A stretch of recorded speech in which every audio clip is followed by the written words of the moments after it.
dans la Bible ne dit que c'est une pomme. On va jouer vraiment le sucré salé sur cette tarte, donc ça va être très gourmand et en même temps un peu relevé. On vit dans le péché là. Ouais, on vit dans le péché.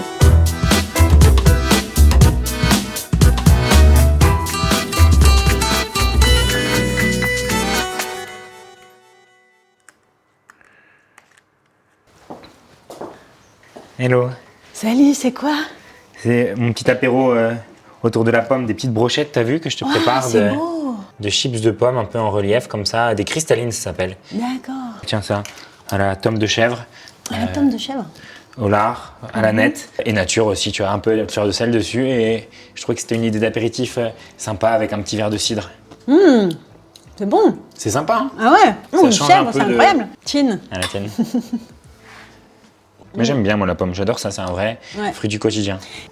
Tu savais que Churchill disait une pomme par jour éloigne le médecin, pourvu qu'on vise bien. C'est ça, Ouais. plein nez. Donc en fait, c'est bon pour l'asthme, le cholestérol, les os, la santé cardiaque. Et en fait, elle est apparue il y a 80 millions d'années. C'est énorme. Ah, c'est pas récent. J'étais pas Elle né. est apparue du côté du Caucase jusqu'au sud de la Chine. Ramsès II en cultivait dans son jardin, le jardin du Delta. Ramsès II était jardinier alors. Ok. Enfin non, il avait des jardiniers. Ouais, j'imagine. Et les moines, qui ont récupéré plein de choses qu'avaient apporté les Romains, en ont planté beaucoup dans leurs vergers et ils aimaient en faire en soupe. En soupe. Donc là aussi, sucré-salé. Et moi, je me souviens que j'avais mangé une soupe avec des pommes et du céleri érable et c'était mais super bon. Ouais, ça marche très bien. Bah, le céleri, c'est quand même assez puissant, tout le monde n'aime pas. Et c'est vrai que de mettre une petite pomme dans sa soupe de céleri, ça marche bien. Mais c'est un peu l'idée aussi d'aujourd'hui, de faire des recettes un peu en sucré-salé comme ça. Ouais. Et moi, ce que je pensais qu'on allait faire ensemble, là, c'était une petite tarte aux pommes, sur l'idée du classique boudin aux pommes. Ouais. Donc faire un truc un peu qui change et de faire une tarte comme ça salée pour manger en plat. Moi, je mets ça au four. Je t'en dis pas plus, c'est une petite surprise pour la fin du repas. Ok. Hop. On va jouer vraiment le sucré salé sur cette tarte, donc ça va être très gourmand et en même temps un peu relevé et j'espère que ça va te plaire. Hein. Donc voilà, on va juste mélanger le sucre avec les jaunes, on va mettre la farine avec le beurre. Comme c'est vrai que c'est une recette salée, on va mettre une bonne pincée de fleur de sel.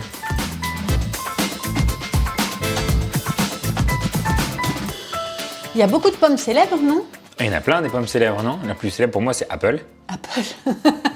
Je sais pas, c'est dans mon quotidien. Alors aujourd'hui, Apple, c'est une pomme croquée. Mais au tout départ, en fait, c'était un petit bonhomme sous un arbre. Newton. Newton. Eh Isaac Newton qui a découvert la loi de la gravité. Ok, ça vient de Et là. puis ensuite, ils ont changé.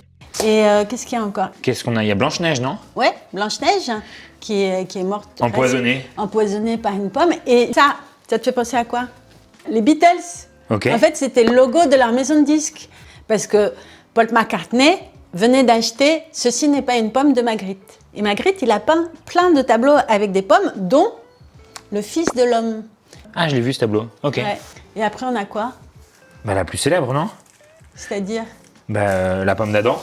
Ah bah oui, la pomme d'Adam, parce que la pomme lui restait en travers de la gorge. Il n'a pas digéré qu'elle avait des croquets dans la pomme. Le problème, c'est qu'en fait, on dit que c'est une pomme, mais c'est pas une pomme. Enfin, rien dans la Bible ne dit que c'est une pomme.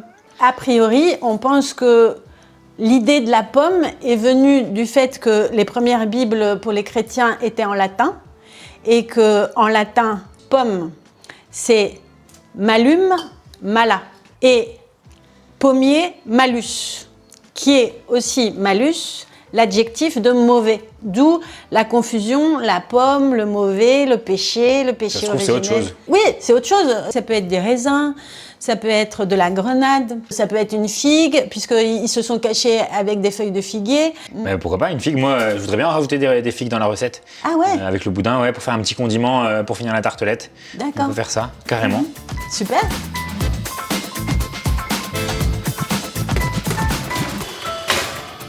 Bah voilà, on a mis la tarte au four. Donc là, du coup, on va faire la petite crème d'amande. Voilà, parce que dans l'idée, je voulais qu'il y ait cette mâche aussi qui est importante dans la tarte. Donc voilà, on va faire fondre le beurre gentiment. Et on va mélanger ça avec les œufs, l'amande encore. Et donc voilà, on mélange tous les ingrédients. On va laisser fondre le beurre. Ben, c'est la poudre d'amande qui fait vraiment aussi le grain et qui va faire le goût, quoi. Voilà. On vient de rajouter dedans un peu d'ail et thym, et puis on a poussé le beurre en coloration. Comme ça va vraiment rehausser la crème d'amande et lui donner un peu de cuisine, quoi. Un peu de cuisine. Donc là, on a notre crème. C'est pareil, ça, on va la mettre au frigo pour qu'elle reprenne un peu en texture. Ce sera plus facile à étaler. Hop.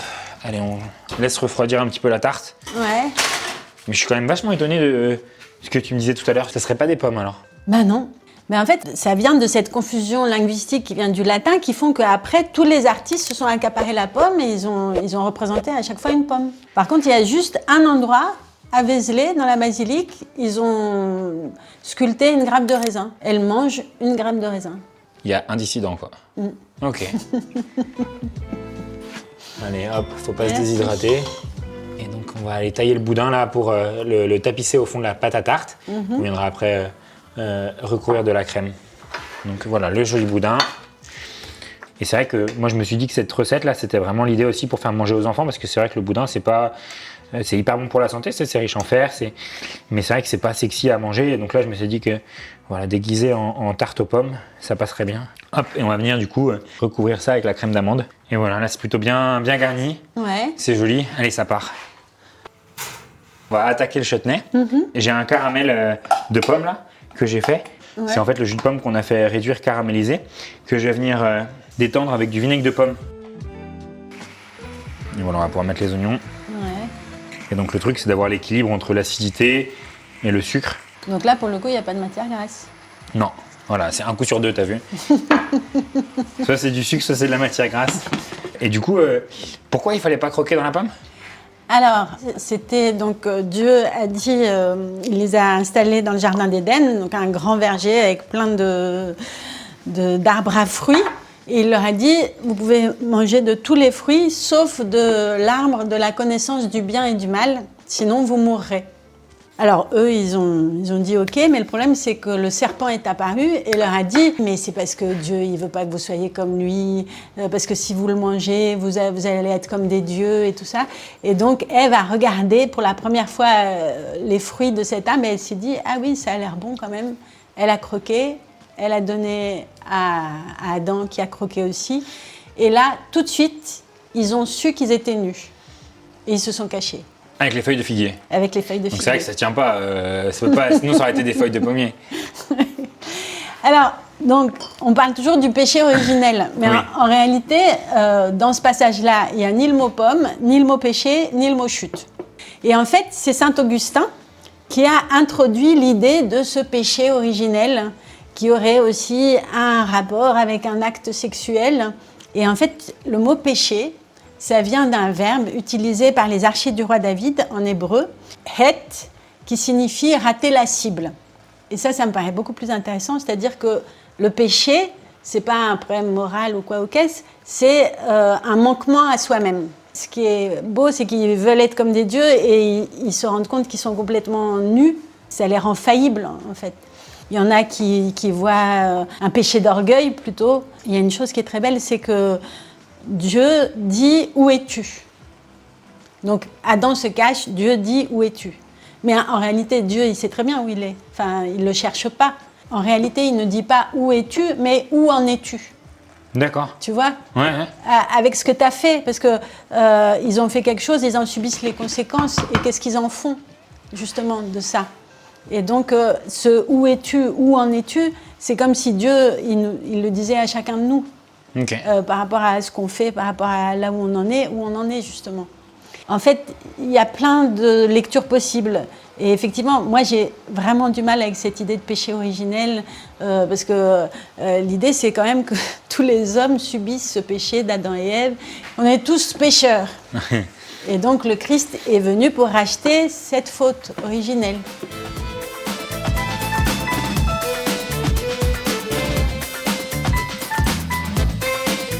Et comme c'est vraiment fin et que la pomme elle est vraiment croquante, ça va vraiment être délicat en bouche, quoi.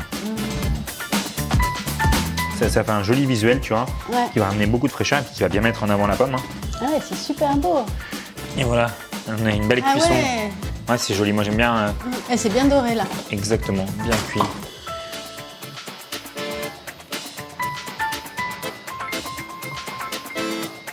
Ouais.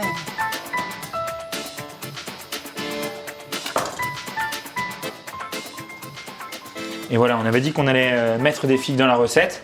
Et donc, c'est le moment. On va prendre quelques figues, D'accord. un petit morceau de boudin. Et on va venir le mixer avec un peu de jus de volaille pour faire une sauce un peu condimentée pour accompagner la tarte. Et puis qui rappellera bien le thème du boudin et de la pomme. Et de la figue, parce qu'on n'est pas sûr. Ouais, pas totalement. Waouh. Oh, magnifique. C'est pas mal, hein? Ouais. Et on voit bien les étages. Ah ouais. Moi, je suis content. Magnifique. Et voilà. À table.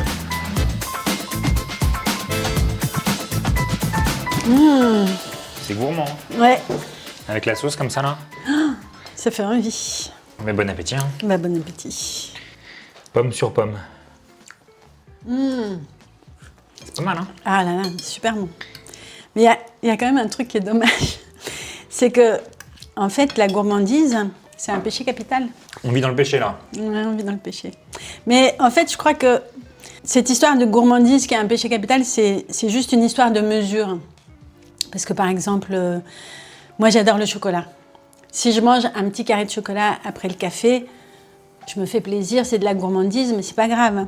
Mais si je vole ton chocolat parce que j'ai vu que tu en avais et que j'en veux encore plus... Ça, c'est très grave. Ouais, c'est très grave.